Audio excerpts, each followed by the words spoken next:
The sound of a small alarm clock filled the little room before sunrise. A man slowly sat up from his worn-out bed. His body ached from yesterday's work, but he didn't allow himself to rest any longer. He had someone depending on him, and that thought gave him the strength to start another day.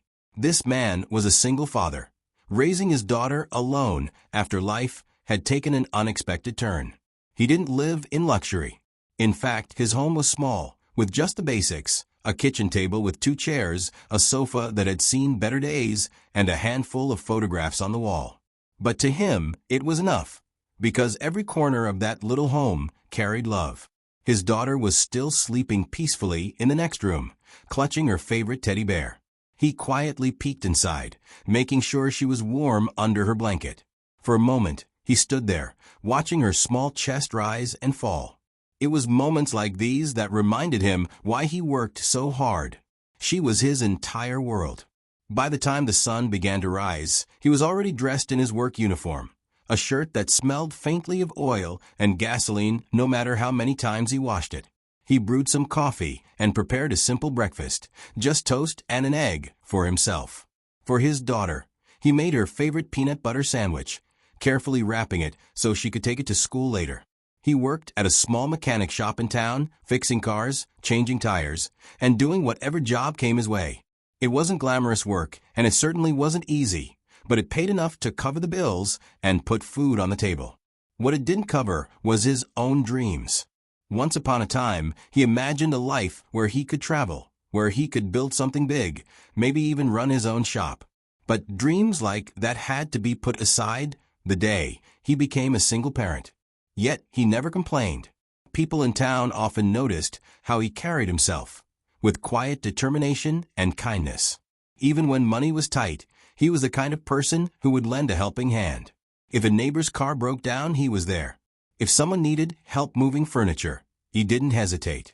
Everyone knew he didn't have much, but what he did have, he was willing to share. His daughter, though young, noticed these things. She saw how her father always put others before himself. Sometimes she would ask, "Why do you help so much when we don't even have a lot?" He would smile softly and reply, "Because kindness always comes back in ways we can't see. And one day you'll understand." That morning, after finishing his coffee, he woke his daughter gently. She rubbed her sleepy eyes and gave him a hug before heading to the small kitchen table. While she ate her breakfast, he checked her school bag, making sure she had everything she needed. There wasn't money for new notebooks or fancy supplies, but he always found a way to keep her prepared. After breakfast, they walked together toward her school bus stop.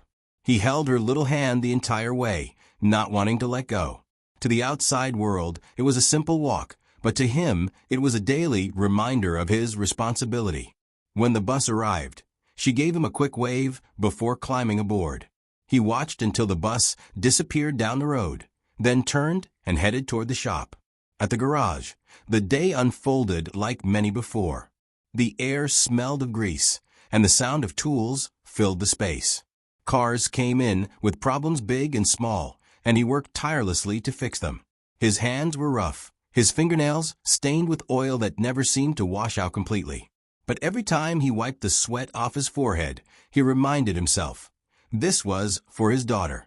By the afternoon, his back ached from bending over engines, but he didn't stop. When a customer came in worried about the cost of repairs, he would find a way to do the job for less. Sometimes, if the person truly couldn't pay, he'd do the work anyway.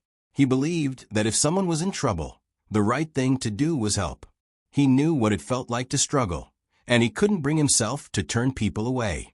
One of his coworkers once teased him, saying, "You'll never get rich if you keep fixing cars for free." He just shrugged and said, "Maybe not, but I'll sleep well at night." That was who he was, a man who valued peace in his heart over money in his pocket. When his shift finally ended, the sun was already low in the sky. He was exhausted, but his day was far from over. He rushed to pick up his daughter from the after-school program, where she greeted him with a wide smile. No matter how tired he was, that smile always lifted his spirits. They walked home together, talking about her day, her teachers, and the stories she liked to read. Dinner was simple, rice, vegetables, and a little chicken he had bought on sale. They ate at the small kitchen table, laughing about silly things. He always made sure she went to bed happy, no matter how heavy his own burdens felt. After she brushed her teeth and curled up in bed, he tucked her in and whispered, "Good night, my star." Later, when the house was quiet, he sat by the window with a cup of tea. Outside, the street was empty and the night was calm. He thought about the bills waiting to be paid, the rent coming due, and the car that needed new tires. Worry was always there, like a shadow that followed him. But then he thought about his daughter's laughter, her hugs, and the way she believed in him. That was enough to silence the fear, at least for a while. He didn't know that his life was about to take a turn he could never imagine. For now, all he knew was that tomorrow would bring another early morning, another long day at the garage, and another chance to keep going. And that was enough, because in his heart, he believed that kindness mattered. He didn't know when, he didn't know how, but he believed that one day it would come back to him and his daughter in a way that would change everything. The day had been long and heavy. The father's hands were sore from hours of tightening bolts and lifting heavy parts at the garage. By the time he left work, the sky had already turned gray. Clouds gathered quickly, and the air smelled like rain. He hurried his daughter along as they walked home, hoping they could beat the storm. But life rarely followed plans. The rain came fast, falling in thick sheets that blurred the road ahead. His daughter clutched his hand tightly, and they both laughed as they ran toward shelter. By the time they reached home, their clothes were damp, and their shoes squished with every step. That night, after making dinner and tucking his daughter into bed, he decided to go back out. The storm had eased, and he wanted to pick up a few supplies before the next day. The streets were quiet except for the sound of raindrops sliding off rooftops.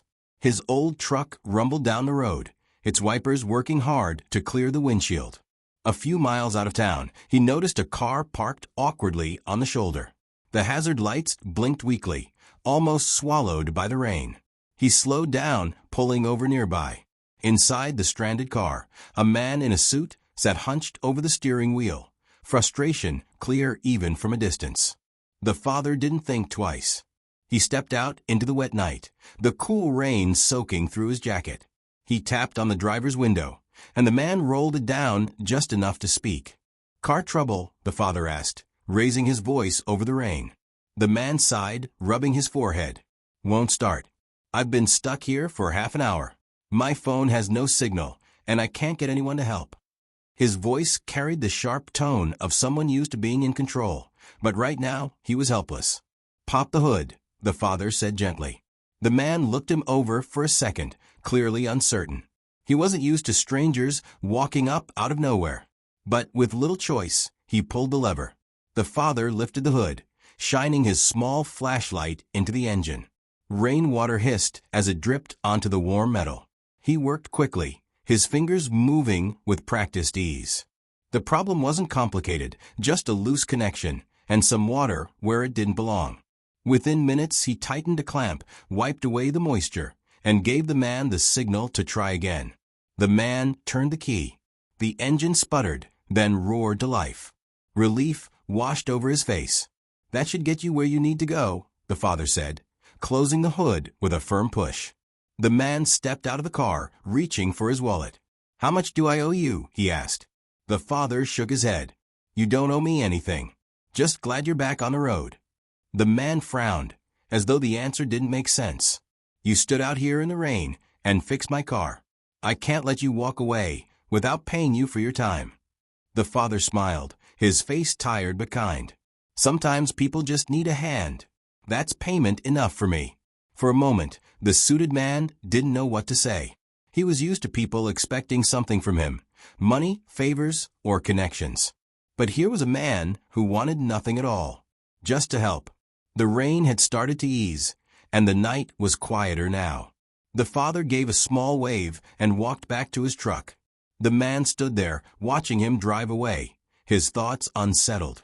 As the taillights disappeared into the distance, something about that simple act lingered with him. He couldn't explain why, but it stirred something inside, a feeling he hadn't experienced in a long time. Meanwhile, the father returned home, tired and dripping wet. His daughter was fast asleep, unaware of the small act of kindness her father had just given to a stranger. For him, it wasn't unusual. He didn't consider it extraordinary. Helping others was just part of who he was. He climbed into bed, unaware that this single moment, the night he stopped for a man in need, was about to set events in motion that would change both their lives in ways neither could imagine. The next morning felt like any other. The father woke before sunrise, brewed his coffee, and packed his daughter's lunch. He walked her to the bus stop, gave her a hug, and went off to the garage. Life moved on the way it always did. He had no idea that the man he had helped the night before was still thinking about him. That man, the one in the suit, wasn't just another commuter on a rainy night. He was the head of a large company, someone who lived in tall glass buildings, attended meetings with powerful people, and signed papers that moved millions of dollars. His name was known in business circles, though rarely spoken in small towns like this one. He wasn't used to being ignored. Everywhere he went, people recognized his status. They smiled a little too wide, nodded a little too quickly, and always seemed to want something from him. If it wasn't money, it was influence. If it wasn't influence, it was favors. Over the years, he had grown cautious, almost suspicious of people's kindness. Because kindness, in his world, usually came with a price. But the man who had fixed his car had asked for nothing. Not even a name. He didn't hand him a business card, didn't suggest he visit his shop, didn't even linger to hear a thank you. He had just helped, smiled, and disappeared into the night. That image stayed with the CEO through the next day. While he sat in his high-rise office, surrounded by city lights and polished floors, he found his mind drifting back to the quiet mechanic in the rain.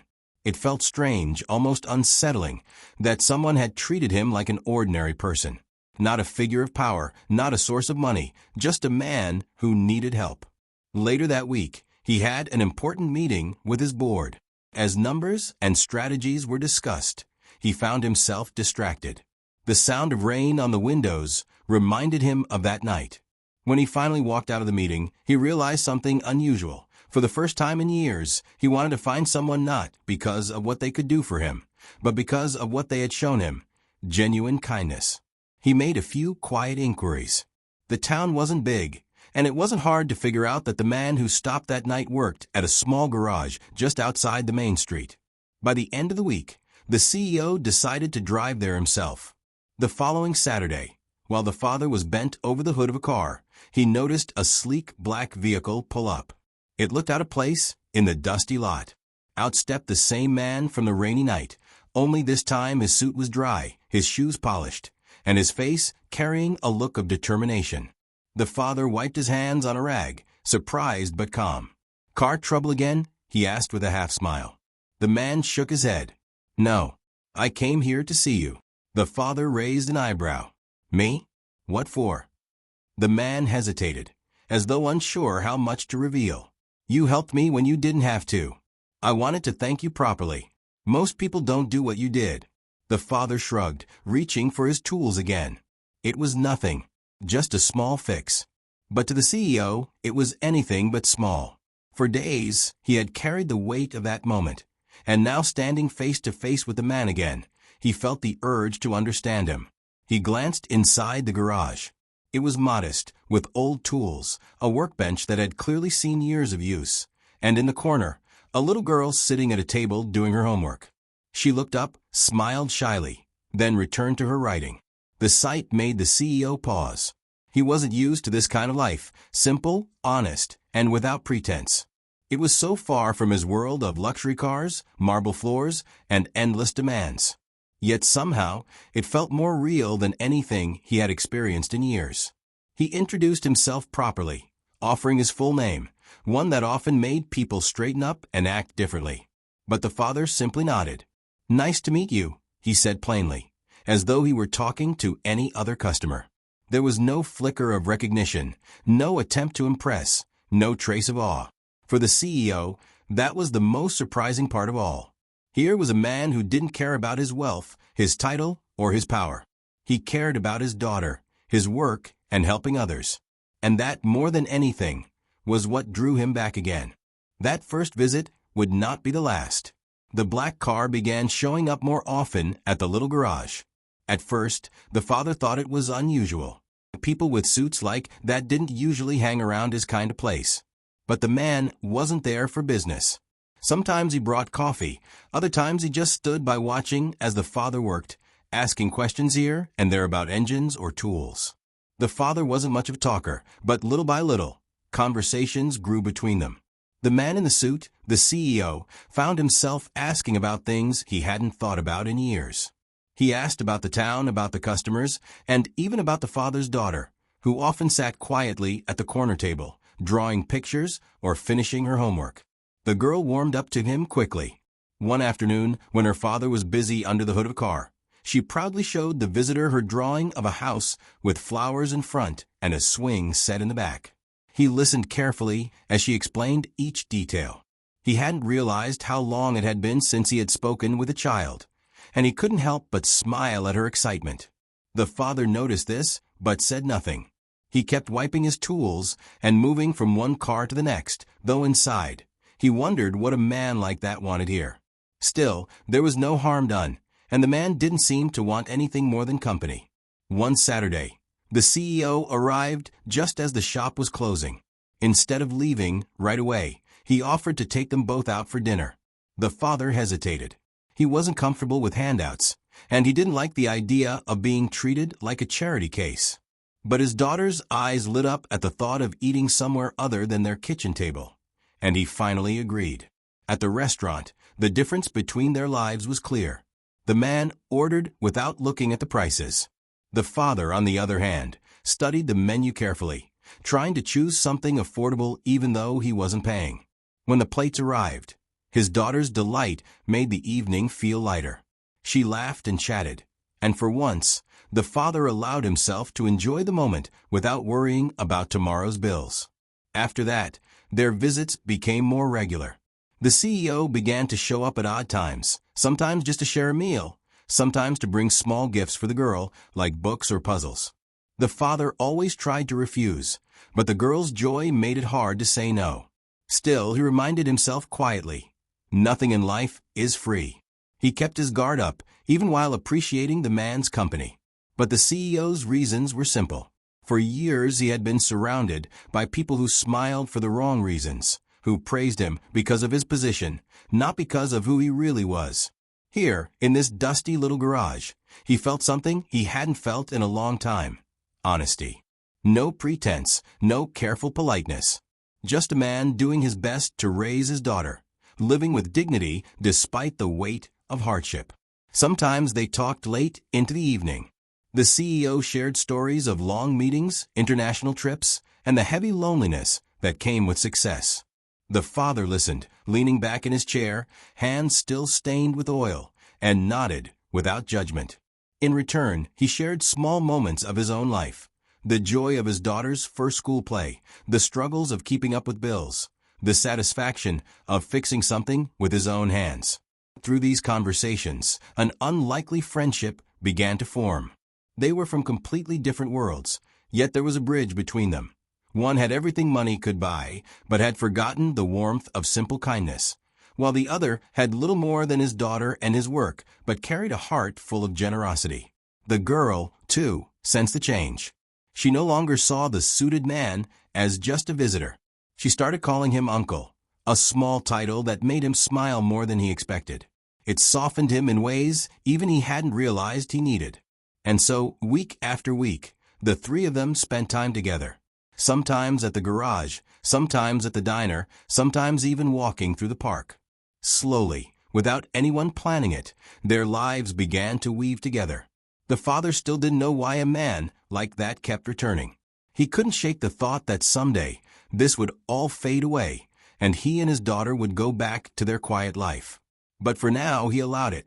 Because, for the first time in a long while, his daughter's laughter filled not just their small home, but also his heart in a way he hadn't felt since before everything changed. What he didn't realize was that this friendship was leading to something far greater, something that would reshape both their futures. The friendship had grown in quiet, natural ways. What began with a simple act of kindness on a rainy night had now turned into regular visits, shared meals, and conversations that neither man would have imagined having months before. The little girl had grown so comfortable with the suited man that she would run to greet him whenever his car pulled up to the garage. For her, he wasn't some important figure in a tall office building. He was just someone who cared enough to listen, laugh, and sit with her as she showed him her drawings. But the father, even while grateful, kept his guard up.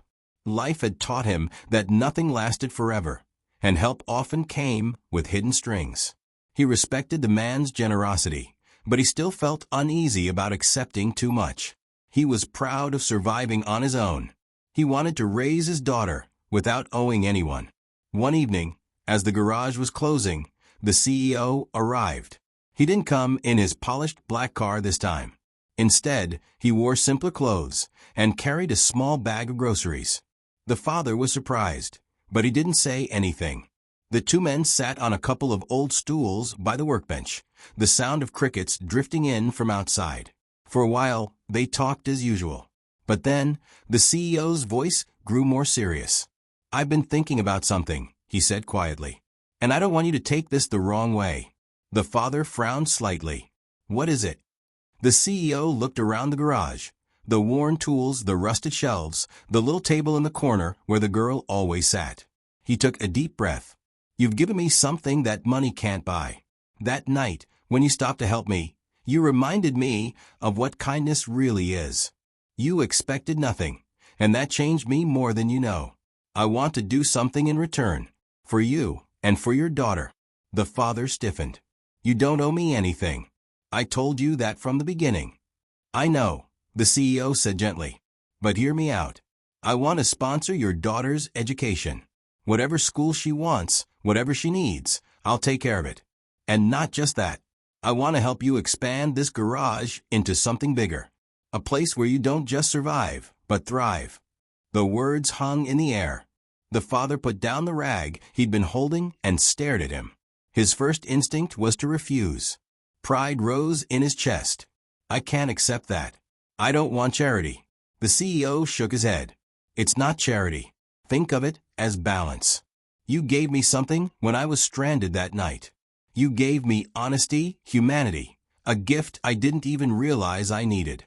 I've been surrounded by people for years, but not one of them reminded me of what truly matters until you did.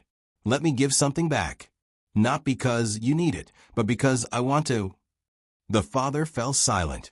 He glanced over at his daughter, who was busy humming to herself as she packed away her school things in the corner. She had no idea of the conversation unfolding, no idea that her future was being discussed in that moment. He rubbed his forehead, torn between his pride and his love for her. He had always believed in working hard, in standing on his own feet. But he also knew that no matter how many hours he worked, there would be limits to what he could give her. She deserved more opportunities, more chances, more than he could ever afford in this small garage. Finally, he exhaled slowly. "I don't know if I can accept," he said, his voice heavy. The CEO leaned forward. "You once told me kindness comes back in ways we can't see. Let me prove you were right. This is my way of returning what you gave me that night, not just fixing my car, but opening my eyes. Please, let me do this." The father looked at him for a long moment. He saw no trace of pity in his eyes, no arrogance, just sincerity. And for the first time, he believed it. He gave a small nod. "All right, but only because it's for her." The CEO smiled, relief washing over him. "For her. And for you. You both deserve it." That night, as the father walked his daughter home, his mind was restless. He held her little hand tightly, knowing that something big had just shifted in their lives. He didn't fully understand how, but deep inside, he knew this offer was going to change everything. And yet, neither of them realized just how much. Time passed, and the offer that once felt impossible slowly became reality. The little girl's world began to change in ways she could never have imagined. With the CEO's support, she enrolled in a private school with brighter classrooms, new books, and teachers who encouraged her every step. At first she felt out of place, shy among children who came from wealthier families. but she carried with her the lessons her father had always taught: humility, kindness, and hard work. Soon she flourished. The father watched all of this with mixed emotions. Every time he saw her run excitedly through the door with a new book or a story about school, his heart swelled with pride. He knew he could never have given her these opportunities on his own. Still, there were moments when he struggled with his pride. Accepting help had never been easy for him. But whenever doubt crept in, he remembered the words the CEO had said, "You gave me something priceless first." Meanwhile, the garage began to grow. With the CEO's help, the dusty little shop expanded into a proper business. New equipment replaced the old tools, a few more workers were hired, and slowly the place became known as the best repair shop in town. Customers no longer just trickled in, they lined up. The father worked just as hard as before, but now his efforts reached further. He could give jobs to others in the community, people who needed a chance just like he once did. As for the CEO, the change was just as profound. Before that rainy night, his life had been a blur of meetings, profits, and responsibilities. Success was measured in numbers, but it had left him feeling empty. Now he found himself spending more time in that small-town garage than in some of his expensive boardrooms. He shared meals at the father's table, laughed with the girl over her school projects, and rediscovered something he had lost long ago: the simple joy of being part of someone's life, not just overseeing an empire. It wasn't about charity anymore. It was about friendship. A bond had formed between two men who should have had nothing in common: a single father from a small town and a wealthy CEO from a city. Yet their lives had woven together in a way neither could have predicted. Years rolled by. The little girl grew into a young woman with dreams of her own. She spoke often about wanting to study further, to give back to the community that had raised her. She never forgot her father's sacrifices or the kindness of the man who had stepped into their lives. She carried both lessons with her: that hard work builds strength, and that compassion has the power to change lives. One evening, long after the garage had closed, the father and the CEO sat outside on two old chairs, watching the sunset. The garage now stood larger and brighter behind them, a symbol of how far things had come. The air was quiet, filled only with the chirping of crickets. The CEO broke the silence. "Do you ever think about that night? The rain, the broken car. If you hadn't stopped, none of this would have happened." The father smiled faintly. "I think about it sometimes. Not because of what it gave us, but because it proves something I've always believed. Kindness has a way of coming back. You just don't always know when or how." The CEO nodded. "And it changed me too, more than I thought it could." For a while neither spoke. They didn't need to. Both men knew how far they had traveled since that rainy evening. What began with a simple act of generosity had blossomed into something lasting: a friendship, a second chance, and a reminder that no matter how different people's worlds might be, kindness could bridge the distance. As the sun dipped lower, the father thought about his daughter's future. The CEO thought about the family he had found unexpectedly, and together they shared a quiet peace. Two lives, once so far apart, now bound by a story neither of them would ever forget. And in the end it was clear. One small act on a rainy night had not only fixed a car, it had repaired something much greater in both their lives.